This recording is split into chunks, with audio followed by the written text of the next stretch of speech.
Hi, I'm on the E&P Hydraulics stand. Roger Firth is going to demonstrate the E&P levelling system to us. Okay, so we've got the E&P Hydraulics levelling system for the Caravans.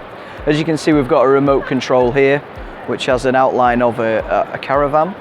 If I switch the remote control on, you can see two illuminated buttons there, which give you like a digital spirit level.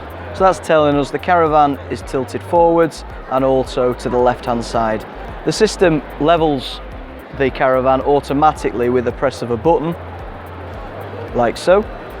The light that's just illuminated is telling you one of the jacks is down some way or all of the way, so that when you come to leave, if that's lit, you retract the system before you pull the Caravan away.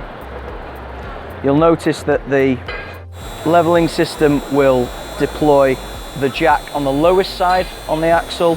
That levels in the transverse plane first of all. Then it will put down the two front corner steadies. They work as a pair. It will then lift the front of the Caravan up before it deploys the other axle jack down here. Then the system will level with the four front points of contact with the floor before it puts down the rear corner steadies. The rear corner steadies just really steady the system so the Caravan cannot tip up backwards. And in under 2 minutes, that's level.